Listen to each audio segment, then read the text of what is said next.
I'm excited to chat with you about this intriguing film, Maya. Was there something about the character or maybe the premise itself that really drew you to be a part of this film? Well, this is my second time working with Julia Verdin, and the first one we did was Angie Lost Girls, Okay. and this character Chase was a reprisal of the role that I did in that one. And what drew me to it, it actually came at an interesting time in my career. Uh, and this is hard for me because my memoir will be coming out in 2024, and I actually reference how I became a part of Angie Lost Girls. I was actually at a crossroads in my career, and some things had happened that I was not happy about. A job specifically that I did not get, that I had earned, and I was ready to walk away from the business completely. And I was just exhausted of things that I can't control in Hollywood and get being rewarded.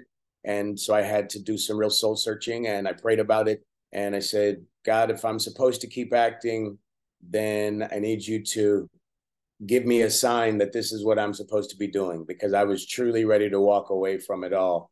And then my buddy Amin Joseph got in touch with me because he was supposed to do the role of Chase originally, but he had a scheduling conflict and introduced me to Julia. And when I learned about the film and what it stands for, I was honored to lend my voice to help bring awareness to child sex trafficking. And that was the confirmation that I needed, that I knew I was supposed to continue down my acting path. And this Maya is the next one that, like Angie, was well received, did well for Julia and the foundation. And then they contacted me when Maya came about and asked if my schedule would be open so that I could work with them. And I was able to move a couple of things around, and it worked. How was he originally described to you? Do you recall? I don't recall what their description was of that character, but when I read the script, I met Julia, and Julia is an amazing human being. And the love that she has for storytelling and her desire to want to help these women that she had come across who had been trafficked, and wanting to help get those stories out. When I got the material initially, I it felt like a one of the Law and Order SVUs, and I love those. I love Benson and Stabler. Uh, and I felt like, oh, this is my chance to do my version of one of those, because I've never been on a Law and Order SVU show, but I always connected with that material. And there's a lot of ugliness in the world, so I was always proud to watch a show where there were some people fighting some of that ugliness. And getting the role of Chase was my opportunity to do my version of that. It must be you know, intense for you to just keep embodying him throughout the day. How did you shake off a long day of portraying him? It was exhausting. It was exhausting, emotionally draining. But then I remembered the reason why I was there, and for what I went through as an artist was nothing compared to what real people go through every day in those situations. And getting to meet some of the officers, Julia set up some situations where I was able to meet some of the people in a trafficking division. I forgot what station it is. Forgive me. I feel like it was in Pasadena, but we actually got to go to a child trafficking division, and I got to meet a lot of those people. And that's one of the questions that I asked them. How are you guys able to do this day in and out? Because I was emotionally gone every day that I had to embody that character. And you guys do it with a smile on your face. And they said that it does take a toll. They have to take breaks. And I just, I did what my actor methods are to just release the material if I didn't have to go right back into it the next day, because sometimes the shooting would be, well, you've got, you're done today, but then I need you right back here tomorrow. So I'm not going to go home and let that energy go. I would sleep in it, and then I'd wake up, go do what I needed to do for that next day. And then I would leave and go do fun things, or, I think my son was with his mom at that time. My son brings me, one of my greatest joys. So I would just go hang out with him and just get myself laughing, just to try to bring that energy up. But at its core, it was just me saying, listen, you need to make sure that there's an awareness so that these women, girls, and boys, and people who don't have a voice for themselves will be able to have this voice.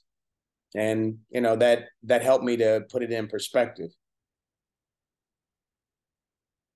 Were you familiar with any of your co-stars before you started working with them on this? I know they're different than the ones from Lost Girls. No, I didn't know anybody other than Julia. No, but everybody was wonderful. They were all really great people. um, Patricia is amazing. She was fantastic as the mom. uh, they Everybody was just really, they were really awesome, really, really good people, and loving, and everybody wanted the project to be its best. And ultimately, when you get like-minded people in for a common goal, you can make magic. And that's what I refer to this career that I have in Hollywood as making magic, because we do. Speaking of making magic, Julia is just exceptional as a director. Is there a particular reason, or what is it about her that truly makes her such enjoyable to work with? Julia truly cares. She cares about what she's doing. She cares about human beings. She's not trying to just do a project just for the sake of doing a project to say that she did. She's not checking any boxes. She actually cares and wants to help. And as a filmmaker, this is her way to help. And that for me was all that I needed, because as an artist, as an actor myself, my goal is to help make this world a little bit better in whatever way that I can. And mine is through an artistic giving. Hers is through a directorial giving. And she just shepherds each of the projects that way. Was there a scene then that really stands out to you, one that you're most proud of the work you've done in it? Oh, I don't I don't know if there's one particular, but I guess from from both of them, from Maya and Angie, Lost Girls, catching the bad guy. When, because I'm a dad myself, and it's just abhorrent to think about the kinds of degenerate human beings that are out there that would prey on children the way these guys do. So the the guy in me, the man in me, who I am, just when I'm watching those kinds of movies, if they're really horrible guys, I'm like, okay, I can't wait till this guy gets killed or until he gets arrested or whatever that comeuppance is for them. So it would always, each of the times that we've done it, it felt great to be the one actually arresting the person who is the perpetrator of all these horrible things. It's It's very a lot. I satisfying. know. It's satisfying, I'm sure, for you in those moments when you can be the on-screen guy who takes down someone who's obviously doing something illegal and something that's heavy on your heart Yes, as a character and as absolutely. a person. Absolutely. Is there a message or an emotion, something you truly hope people take away when they watch the film Maya? That it still exists. And if you see something, say something. Don't turn a blind eye. If you are a part or a witness to something that could help save someone's life. That's all. It's there's a lot of ugliness in the world, and we all know that. Not just in America, there's ugliness everywhere. This war in Gaza, the the millions who have been displaced in Africa. There's just so much ugliness. If you can make the world a little bit better wherever you are, do it. If you see somebody that needs help, you don't have to be a superhero to try to make a difference in somebody's life. So do it. From your mouth. I know I hope people it's take heed. heavy. I It's really heavy. I know. Like as you're But it's asking the needed. questions, I can feel the weight from you just in experiencing this, and we're just talking about it. So Right. imagine those women who live this and guys who live this on a daily basis. That's what I mean. But it's also a needed reminder as well, because these are things that sometimes we don't talk about because they're kind of taboo or things like that, or maybe even we don't want to talk about it because they're such a touchy subject and things like that. But this Yes. is such a film that I think is needed, and Julia does such a great job with it. And of course, your work is exceptional in it as Oh, I well, appreciate you. because Thank you. of the wonderful poignancy that you bring to these moments throughout the movie. Thank you. Um, I really think that this is some great work you've done on this film. Do you have any other projects that you have that you're busy working on or have coming up here shortly?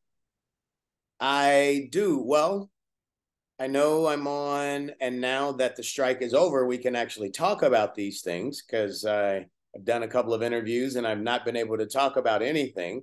Um, the Family Business is the show that I'm recurring on right now. I've been recurring since the second season, and we're about to start shooting season 5. I should be doing that, I think, this week. I know they've gone into production last week or the week before. I think the week before Thanksgiving. So I just got a call that I'll be going back to have my recurring character, Brother Elijah, in season 5. And like I said, my when will this actually air? I'm hoping by the end of this week or the start of next week. Okay, because I am going to make an official announcement in February of the actual release date of my memoir, which will be coming this fall. So I'm going to wait because I want to say the specifics. I've got a specific rollout for it, but I've got some interesting things that are going to be happening in 2024. So, people can follow me at Mr. A Montgomery MRA, my last name. That's on Instagram and Twitter, or X, I guess it's formerly Twitter, whatever. And I'll post updates as things get going, because there's some things that I have to keep close to the vest right now, and I'll let everybody know as soon as I can. What would you like to say then to everyone who are fans and supporters of the incredible work you do on our screens? That I appreciate everybody, truly. I thank everybody for going on this journey, this artistic roller coaster ride with me. I've been doing it in Hollywood now for 26 years, and I've had a very blessed career. So I'm looking forward to whatever's coming next.